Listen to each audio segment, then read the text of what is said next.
Dear students, इस video ਵਿੱਚ ਅਸੀਂ ਚਰਚਾ ਕਰਾਂਗੇ ਕਿ ਜਿਹੜਾ ਸ਼ੀਤ ਯੁੱਧ ਚੱਲਿਆ ਅੰਤਰਰਾਸ਼ਟਰੀ ਰਾਜਨੀਤੀ ਵਿੱਚ 1947 ਤੋਂ ਲੈ ਕੇ 1991 ਤੱਕ ਉਸ ਦੇ ਮੁੱਖ ਕਾਰਨ ਕੀ ਸਨ। ਸ਼ੀਤ ਯੁੱਧ ਦੇ ਕਾਰਨਾਂ ਨੂੰ ਚੰਗੀ ਤਰ੍ਹਾਂ ਸਮਝਣ ਲਈ ਇਸ ਨੂੰ ਦੋ ਭਾਗਾਂ ਵਿੱਚ ਅਸੀਂ ਵੰਡ ਸਕਦੇ ਹਾਂ। ਇਸ ਭਾਗ ਦੇ ਵਿੱਚ ਅਸੀਂ ਇਸ ਦਾ ਦੂਸਰਾ ਪਾਰਟ ਅਧਿਐਨ ਕਰਾਂਗੇ। ਇਹ ਪਾਰਟ ਹੈ ਪੱਛਮੀ ਰਾਜਾਂ ਵਿਰੁੱਧ ਪੂਰਬੀ ਰਾਜਾਂ ਨੂੰ ਕੀ ਸ਼ਿਕਾਇਤਾਂ ਸੀ। ਸ਼ੀਤ ਯੁੱਧ ਦੇ ਵਿੱਚ ਸ਼ਾਮਲ ਜਿਹੜੀਆਂ ਧਿਰਾਂ ਸੀ, ਸੋਵੀਅਤ ਸੰਘ ਅਤੇ ਉਸਦੇ ਸਾਥੀ, ਉਹ ਸਾਰਿਆਂ ਨੂੰ ਮਿਲਾ ਕੇ ਅਸੀਂ ਪੂਰਬੀ ਰਾਜ ਕਹਿ ਦਿੰਦੇ ਹਾਂ, ਅਤੇ ਦੂਸਰੇ ਪਾਸੇ ਅਮਰੀਕਾ ਅਤੇ ਉਸਦੇ ਸਾਥੀ ਰਾਜ ਸੀ ਜਿਹੜੇ, ਉਹਨਾਂ ਸਾਰਿਆਂ ਨੂੰ ਮਿਲਾ ਕੇ ਅਸੀਂ ਪੱਛਮੀ ਰਾਜ ਕਹਿ ਦਿੰਦੇ ਹਾਂ। ਇਸ ਪਾਰਟ ਦੇ ਵਿੱਚ ਅਸੀਂ ਡਿਸਕਸ ਕਰਾਂਗੇ ਕਿ ਪੂਰਬੀ ਰਾਜ ਨੇ ਜਿਹੜੇ, ਇਹਨਾਂ ਨੂੰ ਪੱਛਮੀ ਰਾਜਾਂ ਦੇ ਵਿਰੁੱਧ ਕੀ ਸ਼ਿਕਾਇਤਾਂ ਸੀ, ਕਿਉਂ ਇਹ ਸ਼ੀਤ ਯੁੱਧ ਦੇ ਵਿੱਚ ਸ਼ਾਮਲ ਹੋਏ, ਕਿਉਂ ਇਹਨਾਂ ਦੇ ਮਨਾਂ ਦੇ ਵਿੱਚ ਕੜਵਾਹਟ ਸੀ ਪੱਛਮੀ ਰਾਜਾਂ ਦੇ ਵਿਰੁੱਧ। ਪਹਿਲਾ ਕਾਰਨ ਸੀ ਪੱਛਮੀ ਰਾਜਾਂ ਦੀਆਂ ਸਾਮਵਾਦ ਵਿਰੋਧੀ ਨੀਤੀਆਂ। ਪੱਛਮੀ ਸ਼ਕਤੀਆਂ ਖੁੱਲ੍ਹੇ ਤੌਰ 'ਤੇ ਸਾਮਵਾਦ ਦੀਆਂ ਵਿਰੋਧੀ ਸੀ। ਜਦੋਂ ਸਾਮਵਾਦੀ ਕ੍ਰਾਂਤੀ ਆਈ ਸੋਵੀਅਤ ਸੰਘ ਦੇ ਵਿੱਚ, ਜਿਹਨੂੰ ਪਹਿਲਾਂ ਰੂਸ ਕਿਹਾ ਜਾਂਦਾ ਸੀ, ਤਾਂ ਉਹਨਾਂ ਨੇ ਇਸ ਦੇ ਵਿਰੋਧੀ ਕ੍ਰਾਂਤੀ, ਕਾਊਂਟਰ ਰੈਵੋਲੂਸ਼ਨ ਕਰਵਾਉਣ ਦੀ ਕੋਸ਼ਿਸ਼ ਵੀ ਕੀਤੀ, ਪਰੰਤੂ ਇਹਦੇ ਵਿੱਚ ਉਹ ਕਾਮਯਾਬ ਨਹੀਂ ਹੋ ਸਕੀਆਂ ਪੱਛਮੀ ਸ਼ਕਤੀਆਂ, ਅਤੇ ਸੋਵੀਅਤ ਸੰਘ ਇੱਕ ਸਾਮਵਾਦੀ ਮੁਲਕ ਦੇ ਤੌਰ 'ਤੇ ਆਪਣੇ ਪੈਰਾਂ 'ਤੇ ਪੂਰੀ ਤਰ੍ਹਾਂ ਖੜਾ ਹੋ ਗਿਆ। ਫਿਰ ਪੱਛਮ ਦੇ ਵਿੱਚ ਹਿਟਲਰ ਦਾ ਉਭਾਰ ਹੋਇਆ ਜਰਮਨ ਦੇ ਵਿੱਚ, ਮੁਸੋਲਿਨੀ ਦਾ ਉਭਾਰ ਹੋਇਆ ਇਟਲੀ ਦੇ ਵਿੱਚ। ਇਹ ਦੋਵੇਂ ਜਿਹੜੇ ਰਾਜ ਸੀ, ਦੋਵੇਂ ਜਿਹੜੇ ਸ਼ਾਸਕ ਸੀ, ਇਹਨਾਂ ਨੇ ਜਿਹੜਾ ਰਾਜ ਪ੍ਰਬੰਧ ਕਾਇਮ ਕੀਤਾ ਉਸ ਨੂੰ ਅਸੀਂ ਫਾਸ਼ੀਵਾਦੀ ਰਾਜ ਪ੍ਰਬੰਧ ਕਹਿ ਦਿੰਦੇ ਹਾਂ, ਜਰਮਨ ਦਾ ਵੀ ਇਟਲੀ ਦਾ ਵੀ। ਇਹ ਜਿਹੜਾ ਫਾਸ਼ੀਵਾਦੀ ਰਾਜ ਪ੍ਰਬੰਧ ਹੈ, ਇਹ ਕਹਿੰਦਾ ਕਿ ਸਾਡੀ ਨਸਲ, ਸਾਡੀ ਸਟੇਟ, ਸਾਡੀ ਕੌਮ ਸਾਰਿਆਂ ਤੋਂ ਉੱਪਰ ਹੈ, ਸਾਨੂੰ ਸਾਰਿਆਂ ਦੇ ਉੱਪਰ ਰਾਜ ਕਰਨ ਦਾ ਅਧਿਕਾਰ ਹੈ। ਸੋਵੀਅਤ ਸੰਘ ਨੂੰ ਲੱਗਿਆ ਕਿ ਜਿਹੜਾ ਇਹ ਫਾਸ਼ੀਵਾਦੀ ਤਾਕਤਾਂ ਯੂਰਪ ਦੇ ਵਿੱਚ ਪੈਦਾ ਹੋ ਰਹੀਆਂ ਨੇ, ਉਹ ਸੋਵੀਅਤ ਸੰਘ ਨੂੰ ਟਾਰਗੇਟ ਬਣਾਉਣ ਲਈ ਨੇ, ਕਿਉਂਕਿ ਫਾਸ਼ੀਵਾਦੀ ਤਾਕਤਾਂ ਨੇ ਜਿਹੜੀਆਂ, ਇਹਨਾਂ ਦਾ ਰੁਖ ਹਰ ਸਟੇਟ ਦੇ ਪ੍ਰਤੀ ਹਮਲਾਵਰ ਸੀ। ਵਿਸ਼ੇਸ਼ ਤੌਰ 'ਤੇ ਇਹ ਕਮਿਊਨਿਜ਼ਮ ਦੇ ਬਹੁਤ ਜ਼ਿਆਦਾ ਵਿਰੋਧੀ ਸੀ।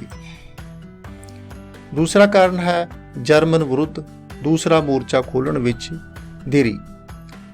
ਜਦੋਂ ਜਰਮਨ ਦੀਆਂ ਸੈਨਾਵਾਂ ਸੋਵੀਅਤ ਸੰਘ ਦੇ ਉੱਪਰ ਅਟੈਕ ਕਰ ਰਹੀਆਂ ਸਨ, ਸੋਵੀਅਤ ਸੰਘ ਦਾ ਬਹੁਤ ਜ਼ਿਆਦਾ ਨੁਕਸਾਨ ਕਰ ਰਹੀਆਂ ਸਨ, ਤਾਂ ਸੋਵੀਅਤ ਸੰਘ ਨੂੰ ਲੱਗਦਾ ਸੀ ਕਿ ਜੇ ਦੂਸਰੇ ਪਾਸਿਓਂ ਜਰਮਨ ਦੇ ਵਿਰੁੱਧ ਮੋਰਚਾ ਖੋਲ੍ਹਿਆ ਜਾਂਦਾ ਹੈ ਇੰਗਲੈਂਡ ਤੇ ਉਸਦੇ ਸਾਥੀਆਂ ਦੁਆਰਾ, ਤਾਂ ਸੋਵੀਅਤ ਸੰਘ 'ਤੇ ਪ੍ਰੈਸ਼ਰ ਘਟ ਸਕਦਾ ਹੈ। ਇਸ ਲਈ ਉਹਨਾਂ ਨੇ ਵਾਰ-ਵਾਰ ਇਹ ਮੁੱਦਾ ਮੀਟਿੰਗਾਂ ਦੇ ਵਿੱਚ ਉਠਾਇਆ ਕਿ ਛੇਤੀ ਤੋਂ ਛੇਤੀ ਜਰਮਨ ਦੇ ਵਿਰੁੱਧ ਦੂਸਰਾ ਮੋਰਚਾ ਖੋਲ੍ਹਿਆ ਜਾਵੇ। ਪਰੰਤੂ ਜਿਹੜੀਆਂ ਪੱਛਮੀ ਸ਼ਕਤੀਆਂ ਨੇ, ਇੰਗਲੈਂਡ ਵਿਸ਼ੇਸ਼ ਕਰਕੇ, ਉਸ ਨੂੰ ਲੱਗਦਾ ਸੀ ਕਿ ਦੂਸਰਾ ਮੋਰਚਾ ਜੇ ਖੋਲ੍ਹਿਆ ਜਾਂਦਾ ਹੈ ਜਰਮਨ ਵਿਰੁੱਧ, ਤਾਂ ਉਸ ਲਈ ਬਹੁਤ ਜ਼ਿਆਦਾ ਤਿਆਰੀ ਦੀ ਜ਼ਰੂਰਤ ਹੈ। ਜੇ ਬਿਨਾਂ ਤਿਆਰੀ ਤੋਂ ਕੋਈ ਮੋਰਚਾ ਖੋਲ੍ਹਿਆ ਜਾਂਦਾ ਹੈ ਤਾਂ ਸਾਡੀਆਂ ਜਿਹੜੀਆਂ ਸੈਨਾਵਾਂ ਨੇ, ਜਰਮਨ ਉਸ ਦਾ ਬਹੁਤ ਜ਼ਿਆਦਾ ਨੁਕਸਾਨ ਕਰ ਸਕਦਾ ਹੈ। ਸੋਵੀਅਤ ਸੰਘ 1941 ਤੋਂ ਮੰਗ ਕਰ ਰਿਹਾ ਸੀ ਕਿ ਜਰਮਨ ਦੇ ਵਿਰੁੱਧ ਸੈਕੰਡ ਫਰੰਟ ਖੋਲ੍ਹਿਆ ਜਾਵੇ, ਪਰੰਤੂ ਜਰਮਨ ਦੇ ਵਿਰੁੱਧ ਸੈਕੰਡ ਫਰੰਟ 1944 ਵਿੱਚ ਖੋਲ੍ਹਿਆ ਗਿਆ।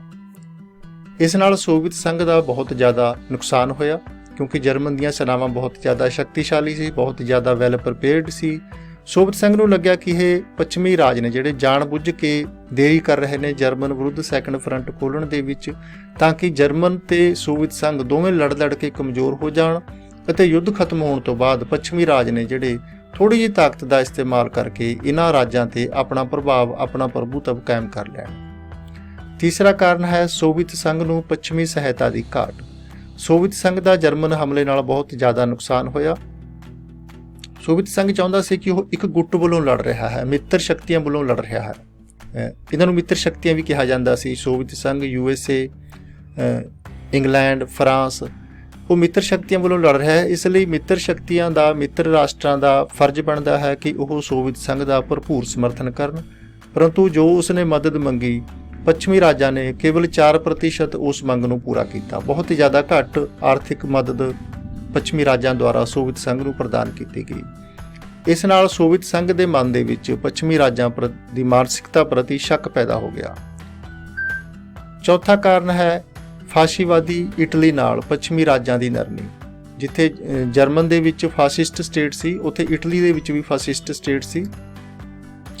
ਯੁੱਧ ਤੋਂ ਬਾਅਦ ਇਟਲੀ ਨਾਲ ਜਦੋਂ ਸੰਧੀ ਕੀਤੀ ਪੱਛਮੀ ਮੁਲਕਾਂ ਨੇ, ਤਾਂ ਉਹਨਾਂ ਨੇ ਇਟਲੀ ਨਾਲ ਬਹੁਤ ਜ਼ਿਆਦਾ ਨਰਮੀ ਵਰਤੀ, ਕਿਉਂਕਿ ਇਟਲੀ ਵੀ ਇੱਕ ਯੂਰਪੀਅਨ ਮੁਲਕ ਹੈ। ਯੂਰਪੀਅਨ ਮੁਲਕਾਂ ਦੇ ਵਿੱਚ ਆਪਸ ਦੇ ਵਿੱਚ ਕਲਚਰ ਦੀ ਸਾਂਝ ਹੈ, ਧਰਮ ਦੀ ਸਾਂਝ ਹੈ। ਬੇਸ਼ੱਕ ਇਹਨਾਂ ਨੇ ਦੂਸਰਾ ਵਿਸ਼ਵ ਯੁੱਧ ਇੱਕ ਦੂਸਰੇ ਦੇ ਵਿਰੁੱਧ ਹੋ ਕੇ ਲੜਿਆ ਸੀ, ਪਰੰਤੂ ਯੁੱਧ ਖਤਮ ਹੋਣ ਤੋਂ ਬਾਅਦ ਇਟਲੀ ਦੇ ਨਾਲ ਬੜੀ ਨਰਮੀ ਵਰਤੀ ਗਈ। ਯੁੱਧ ਤੋਂ ਤੁਰੰਤ ਬਾਅਦ ਉਹਨਾਂ ਨੇ ਇਟਲੀ ਦੇ ਨਾਲ ਬੜੇ ਨਜ਼ਦੀਕੀ ਸੰਬੰਧ ਕਾਇਮ ਕਰ ਲਏ। ਇਸ ਨਾਲ ਸੋਵੀਅਤ ਸੰਘ ਨੂੰ ਲੱਗਿਆ ਕਿ ਇਟਲੀ ਵਿੱਚ ਜਿਹੜਾ ਫਾਸ਼ੀਵਾਦ ਖੜਾ ਕੀਤਾ ਸੀ ਮੁਸੋਲਿਨੀ ਨੇ, ਉਹ ਇਕੱਲਾ ਮੁਸੋਲਿਨੀ ਦੀ ਤਾਕਤ ਨਹੀਂ ਸੀ, ਉਸ ਦੇ ਪਿੱਛੇ ਪੱਛਮੀ ਰਾਜਾਂ ਦੀ ਸਾਜ਼ਿਸ਼ ਸੀ। ਉਹ ਸਾਜ਼ਿਸ਼ ਸੀ ਕਿ ਸਾਮਵਾਦ ਦਾ ਜਿਹੜਾ ਪਸਾਰ ਹੋ ਰਿਹਾ ਹੈ USSR ਵੱਲੋਂ, ਉਸ ਨੂੰ ਰੋਕਿਆ ਜਾ ਸਕੇ। ਪੰਜਵਾਂ ਕਾਰਨ ਹੈ ਅਮਰੀਕਾ ਦੁਆਰਾ ਲੈਂਡ ਲੀਜ਼ ਐਗਰੀਮੈਂਟ ਨੂੰ ਅਚਾਨਕ ਖਤਮ ਕਰਨਾ। ਪੱਛਮੀ ਰਾਜਾਂ ਨੇ ਸੋਵੀਅਤ ਸੰਘ ਨੂੰ ਬਹੁਤ ਥੋੜ੍ਹੀ ਸਹਾਇਤਾ ਪ੍ਰਦਾਨ ਕੀਤੀ, ਜਿਸ ਕਰਕੇ ਸੋਵੀਅਤ ਲੀਡਰਸ਼ਿਪ ਦੇ ਵਿੱਚ ਪਹਿਲਾਂ ਹੀ ਸ਼ਿਕਵਾ ਸੀ। ਜਿਹੜੀ ਸਹਾਇਤਾ USA ਲੈਂਡ ਲੀਜ਼ ਐਗਰੀਮੈਂਟ ਤਹਿਤ ਦੇ ਰਿਹਾ ਸੀ ਮਿੱਤਰ ਰਾਜਾਂ ਨੂੰ, ਲੈਂਡ ਲੀਜ਼ ਐਗਰੀਮੈਂਟ ਸੀ ਜਿਹਦੇ ਵਿੱਚ ਅਮਰੀਕਾ ਰਾਸ਼ਨ ਪਾਣੀ, ਤੇਲ ਪਾਣੀ ਤੋਂ ਬਿਨਾਂ ਮਿਲਟਰੀ ਇਕੁਇਪਮੈਂਟਸ, ਟੈਂਕ, ਲੜਾਕੂ ਜਹਾਜ਼ ਵਗੈਰਾ ਵੀ ਸਪਲਾਈ ਕਰ ਰਿਹਾ ਸੀ ਮਿੱਤਰ ਸ਼ਕਤੀਆਂ ਨੂੰ। ਜਦੋਂ ਜਰਮਨ ਨੇ ਆਤਮ ਸਮਰਪਣ ਕੀਤਾ 1945 ਦੇ ਵਿੱਚ, USA ਨੇ ਉਸ ਸਕੀਮ ਨੂੰ ਅਚਾਨਕ ਬੰਦ ਕਰ ਦਿੱਤਾ। ਤੇ ਜੇਕਰ ਸੋਵੀਅਤ ਸੰਘ ਨੇ ਹਾਰੇ ਹੋਏ ਰਾਜਾਂ ਤੋਂ ਹਾਨੀ ਪੂਰਤੀ ਦੀ ਮੰਗ ਕੀਤੀ ਕਿ ਇਹਨਾਂ ਨੇ ਸਾਡਾ ਇੰਨਾ ਜ਼ਿਆਦਾ ਨੁਕਸਾਨ ਕੀਤਾ ਹੈ, ਵਿਸ਼ੇਸ਼ ਕਰਕੇ ਜਰਮਨ ਨੇ, ਇਸ ਬਦਲੇ ਸਾਨੂੰ ਇਸ ਦੇ ਕੁਝ ਸਾਧਨਾਂ ਤੇ ਸਾਡਾ ਕਬਜ਼ਾ ਹੋਣਾ ਚਾਹੀਦਾ ਹੈ, ਇਸ ਦੀ ਮਸ਼ੀਨਰੀ ਸਾਨੂੰ ਚਾਹੀਦੀ ਹੈ, ਤਾਂ ਪੱਛਮੀ ਰਾਜਾਂ ਨੇ ਇਸ ਦਾ ਵੀ ਵਿਰੋਧ ਕੀਤਾ, ਜਿਸ ਕਰਕੇ ਸੋਵੀਅਤ ਸੰਘ ਦੇ ਵਿੱਚ ਪੱਛਮੀ ਰਾਜਾਂ ਵਿਰੁੱਧ ਗੁੱਸੇ ਦੀ ਲਹਿਰ ਆ ਗਈ।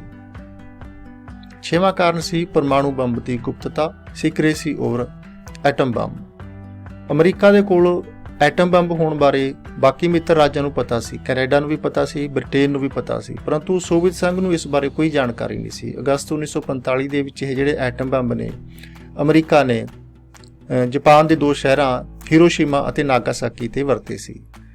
ਪਰਮਾਣੂ ਬੰਬ ਦੀ ਵਰਤੋਂ ਜਦੋਂ ਜਾਪਾਨ ਦੇ ਵਿਰੁੱਧ ਕੀਤੀ ਗਈ, ਸੋਵੀਅਤ ਸੰਘ ਨੂੰ ਉਦੋਂ ਵੀ ਭਰੋਸੇ ਵਿੱਚ ਨਹੀਂ ਲਿਆ ਗਿਆ। ਸੋਵੀਅਤ ਸੰਘ ਨੂੰ ਲੱਗਿਆ ਕਿ ਅਸੀਂ ਯੁੱਧ ਦੇ ਵਿੱਚ ਭਾਈਵਾਲ ਹਾਂ, ਅਸੀਂ ਇਕੱਠੇ ਯੁੱਧ ਲੜ ਰਹੇ ਹਾਂ, ਇਸ ਲਈ ਜੇਕਰ ਇਸ ਤਰ੍ਹਾਂ ਦਾ ਕੋਈ ਖਾਸ ਹਥਿਆਰ ਹੈ ਅਮਰੀਕਾ ਕੋਲ, ਤਾਂ ਸੋਵੀਅਤ ਸੰਘ ਨੂੰ ਵੀ ਇਸ ਬਾਰੇ ਜਾਣਕਾਰੀ ਹੋਣੀ ਚਾਹੀਦੀ ਸੀ। ਪਰੰਤੂ ਅਮਰੀਕਾ ਨੇ ਜਾਣਬੁੱਝ ਕੇ ਸਾਨੂੰ ਹਨੇਰੇ ਵਿੱਚ ਰੱਖਿਆ ਹੈ। ਸਟਾਲਿਨ ਨੇ, ਜਿਹੜਾ ਲੀਡਰ ਸੀ ਉਸ ਸਮੇਂ ਸੋਵੀਅਤ ਸੰਘ ਦਾ, ਉਹਨੇ ਇਸ ਨੂੰ ਇੱਕ ਬਹੁਤ ਵੱਡਾ ਵਿਸ਼ਵਾਸਘਾਤ ਮੰਨਿਆ USA ਦਾ। ਸੱਤਵਾਂ ਕਾਰਨ ਹੈ ਪੱਛਮੀ ਪ੍ਰੈਸ ਅਤੇ ਆਗੂਆਂ ਦੁਆਰਾ ਸੋਵੀਅਤ ਸੰਘ ਵਿਰੋਧੀ ਪ੍ਰਚਾਰ ਲਗਾਤਾਰ। ਸੋਵੀਅਤ ਸੰਘ 1941 ਦੇ ਵਿੱਚ ਮਿੱਤਰ ਸ਼ਕਤੀਆਂ ਨਾਲ ਵਿਸ਼ਵ ਯੁੱਧ ਦੇ ਵਿੱਚ, ਸੈਕੰਡ ਵਰਲਡ ਵਾਰ ਦੇ ਵਿੱਚ ਸ਼ਾਮਲ ਹੋ ਗਿਆ ਸੀ, ਪਰੰਤੂ ਫਿਰ ਵੀ ਪੱਛਮੀ ਰਾਜਾਂ ਦੀ ਪ੍ਰੈਸ, ਉਹਨਾਂ ਦੀ ਰਾਜਨੀਤਿਕ ਲੀਡਰਸ਼ਿਪ, ਉਹ ਲਗਾਤਾਰ ਸੋਵੀਅਤ ਸੰਘ ਦੇ ਵਿਰੁੱਧ ਪ੍ਰਚਾਰ ਕਰ ਰਹੇ ਸੀ। ਸੋਵੀਅਤ ਸੰਘ ਤੇ ਇਲਜ਼ਾਮ ਲੱਗਦਾ ਸੀ ਕਿ ਇਹ ਪੂਰੇ ਵਿਸ਼ਵ ਦੇ ਵਿੱਚ ਲੋਕਤੰਤਰ ਖਤਮ ਕਰਨਾ ਚਾਹੁੰਦਾ ਹੈ ਅਤੇ ਸਾਮਵਾਦ ਦਾ, ਕਮਿਊਨਿਜ਼ਮ ਦਾ ਵਿਸਥਾਰ ਕਰਨਾ ਚਾਹੁੰਦਾ ਹੈ। ਬ੍ਰਿਟੇਨ ਦੇ ਪ੍ਰਧਾਨ ਮੰਤਰੀ ਚਰਚਿਲ ਨੇ ਆਪਣਾ ਇੱਕ ਪ੍ਰਸਿੱਧ ਭਾਸ਼ਣ ਦਿੱਤਾ, ਜਿਹਨੂੰ ਲੋਹੇ ਦੇ ਪਰਦੇ ਵਾਲਾ ਭਾਸ਼ਣ ਜਾਂ ਆਇਰਨ ਕਰਟਨ ਸਪੀਚ ਕਿਹਾ ਜਾਂਦਾ, ਜਾਂ ਇਸ ਨੂੰ ਫੁਲਟਨ ਭਾਸ਼ਣ ਵੀ ਕਿਹਾ ਜਾਂਦਾ। ਇਹ ਭਾਸ਼ਣ ਦਿੰਦਿਆਂ ਉਹਨਾਂ ਨੇ ਸੋਵੀਅਤ ਨੀਤੀਆਂ ਨੇ ਜਿਹੜੀਆਂ, ਉਹਨਾਂ ਲਈ ਲੋਹੇ ਦਾ ਪਰਦਾ ਵਾਲੀ ਭਾਸ਼ਾ ਦਾ ਇਸਤੇਮਾਲ ਕੀਤਾ ਸੀ ਕਿ ਸੋਵੀਅਤ ਸੰਘ ਨੇ ਇੱਕ ਲੋਹੇ ਦਾ ਪਰਦਾ ਪਾ ਲਿਆ ਹੈ ਸਾਡੇ ਮਹਾਦੀਪ ਦੇ ਉੱਪਰ, ਉਸ ਪਰਦੇ ਦੇ ਦੂਸਰੇ ਪਾਸੇ ਕੀ ਹੋ ਰਿਹਾ ਹੈ ਸਾਨੂੰ ਕੁਝ ਵੀ ਪਤਾ ਨਹੀਂ ਲੱਗਦਾ। ਭਾਵ ਦੂਸਰੇ ਉਹਨਾਂ ਰਾਜਾਂ ਦੀ ਜਿੱਥੇ ਸੋਵੀਅਤ ਸੰਘ ਦਾ ਪ੍ਰਭਾਵ ਹੈ, ਸੋਵੀਅਤ ਸੰਘ ਉਹਨਾਂ ਰਾਜਾਂ ਨੂੰ ਸਨੱਬ ਕਰ ਰਿਹਾ ਹੈ, ਉਹਨਾਂ ਰਾਜਾਂ ਦੀ ਸੁਤੰਤਰਤਾ, ਲੋਕਾਂ ਦੀਆਂ ਸੁਤੰਤਰਤਾਵਾਂ ਨੂੰ ਸਨੱਬ ਕਰ ਰਿਹਾ ਹੈ। ਇਹਨਾਂ ਗੱਲਾਂ ਨਾਲ ਸੋਵੀਅਤ ਸੰਘ ਦਾ ਗੁੱਸਾ ਵੱਧਦਾ ਗਿਆ ਕਿ ਅਸੀਂ ਇੱਕ ਗਰੁੱਪ ਦੇ ਵਿੱਚੋਂ ਲੜ ਰਹੇ ਹਾਂ, ਪਰੰਤੂ ਫਿਰ ਵੀ ਸਾਡੀ ਆਲੋਚਨਾ ਕੀਤੀ ਜਾ ਰਹੀ ਹੈ ਪੱਛਮੀ ਰਾਜਾਂ ਦੁਆਰਾ। 8ਵਾਂ ਕਾਰਨ ਹੈ ਅਮਰੀਕਾ ਦਾ ਟਰੂਮੈਨ ਸਿਧਾਂਤ। ਅਮਰੀਕਨ ਰਾਸ਼ਟਰਪਤੀ ਟਰੂਮੈਨ ਨੇ ਮਾਰਚ 1947 ਵਿੱਚ ਸਾਮਵਾਦ ਦੇ ਪਸਾਰ ਨੂੰ ਦੁਨੀਆ ਵਿੱਚ ਰੋਕਣ ਲਈ ਇੱਕ ਨਵੀਂ ਪਾਲਿਸੀ ਦੀ ਘੋਸ਼ਣਾ ਕੀਤੀ। ਇਸ ਪਾਲਿਸੀ ਨੂੰ ਉਹਨਾਂ ਦੇ ਨਾਮ ਤੇ ਟਰੂਮੈਨ ਸਿਧਾਂਤ, ਟਰੂਮੈਨ ਪਾਲਿਸੀ ਕਿਹਾ ਜਾਂਦਾ ਹੈ, ਟਰੂਮੈਨ ਡਾਕਟ੍ਰਾਈਨ ਕਿਹਾ ਜਾਂਦਾ ਹੈ। ਇਸ ਨੀਤੀ ਅਧੀਨ ਅਮਰੀਕਾ ਨੇ ਉਹਨਾਂ ਸਾਰੇ ਰਾਜਾਂ ਦੀ ਖੁੱਲ੍ਹ ਕੇ ਮਦਦ ਕਰਨ ਦਾ ਅਹਿਦ ਲਿਆ, ਜ਼ਿੰਮੇਵਾਰੀ ਲਈ ਜਿਹੜੇ ਰਾਜ ਸੋਵੀਅਤ ਪੱਖੀ ਸਰਕਾਰਾਂ ਦੇ ਵਿਰੁੱਧ ਸੰਘਰਸ਼ ਕਰ ਰਹੇ ਹਨ। ਅਮਰੀਕਾ ਨੂੰ ਲੱਗਿਆ ਕਿ ਜਿੱਥੇ ਸੋਵੀਅਤ ਸੰਘ ਆਪਣੀ ਕਠਪੁਤਲੀ ਸਰਕਾਰ ਧੱਕੇ ਨਾਲ ਇਨਫੋਰਸ ਕਰ ਰਿਹਾ ਹੈ ਲੋਕਾਂ ਤੇ ਲੋਕ ਸੰਘਰਸ਼ ਕਰ ਰਹੇ ਹਨ ਲੋਕਤੰਤਰ ਦੀ ਬਹਾਲੀ ਲਈ, ਉਹਨਾਂ ਦੀ ਹਰ ਤਰ੍ਹਾਂ ਦੀ ਸੰਭਵ ਮਦਦ ਅਸੀਂ ਕਰਾਂਗੇ।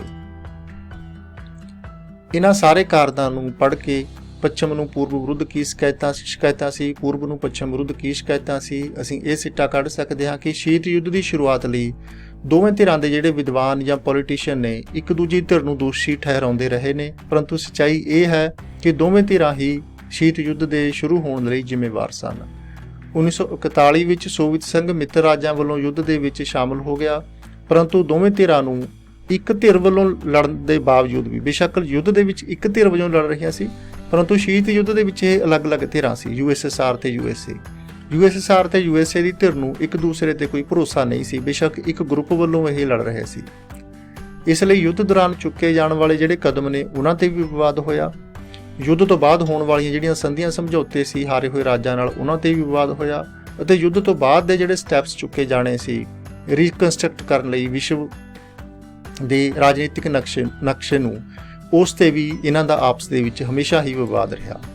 ਦੋ ਵੱਡੀਆਂ ਸ਼ਕਤੀਆਂ ਦੇ ਉਭਾਰ ਕਾਰਨ ਯੂਰਪੀ ਰਾਜ ਨੇ ਜਿਹੜੇ ਕਮਜ਼ੋਰ ਹੋ ਗਏ। ਇਹਨਾਂ ਦੀ ਕੋਈ ਵੀ ਧਿਰ ਜਿਹੜੀ ਇਹ ਦੋ ਮਹਾਸ਼ਕਤੀਆਂ ਨੂੰ ਟੱਕਰ ਦੇਣ ਦੀ ਸਥਿਤੀ ਵਿੱਚ ਨਹੀਂ ਸੀ। ਦੋ ਮਹਾਸ਼ਕਤੀਆਂ ਰਹਿ ਗਈਆਂ USSR ਅਤੇ USA। ਇਸ ਲਈ ਜਿਹੜੇ ਬਾਕੀ ਰਾਜ ਨੇ ਉਹਨਾਂ ਦਾ, ਕਿਉਂਕਿ ਦੂਸਰੇ ਵਿਸ਼ਵ ਯੁੱਧ ਦੇ ਵਿੱਚ ਬਹੁਤ ਜ਼ਿਆਦਾ ਨੁਕਸਾਨ ਹੋਇਆ ਸੀ, ਵਿਸ਼ੇਸ਼ ਕਰਕੇ ਜਿਹੜੇ ਯੂਰਪੀਅਨ ਰਾਜ ਨੇ ਉਹਨਾਂ ਦੇ ਵਿੱਚ ਇੰਨੀ ਕੈਪੈਸਿਟੀ ਨਹੀਂ ਰਹੀ ਸੀ ਕਿ ਇਹਨਾਂ ਰਾਜਾਂ ਦੇ ਵਿਰੁੱਧ ਉਹ ਕੋਈ ਆਵਾਜ਼ ਉਠਾ ਸਕਦੇ। ਇਸ ਲਈ ਸਾਰੇ ਹੀ ਇਹਨਾਂ ਦੇ ਵਿਰੁੱਧ ਕੋਈ USSR ਦੇ ਪੱਖ ਤੋਂ ਤੇ ਕੋਈ USA ਦੇ ਪੱਖ ਤੋਂ ਸ਼ੀਤ ਯੁੱਧ ਦੇ ਵਿੱਚ ਸ਼ਾਮਲ ਹੋ ਗਏ। ਤੇ ਇਹ ਸ਼ੀਤ ਯੁੱਧ ਹੈ ਜਿਹੜਾ 1947 'ਚ ਸ਼ੁਰੂ ਹੋ ਕੇ 1991 ਤੱਕ, ਜਦੋਂ ਤੱਕ USSR ਖਤਮ ਨਹੀਂ ਹੋ ਗਿਆ, ਡਿਸਇੰਟੈਗਰੇਟ ਨਹੀਂ ਹੋ ਗਿਆ, ਉਦੋਂ ਤੱਕ ਚੱਲਦਾ ਰਿਹਾ। ਬਹੁਤ ਬਹੁਤ ਧੰਨਵਾਦ। Good luck.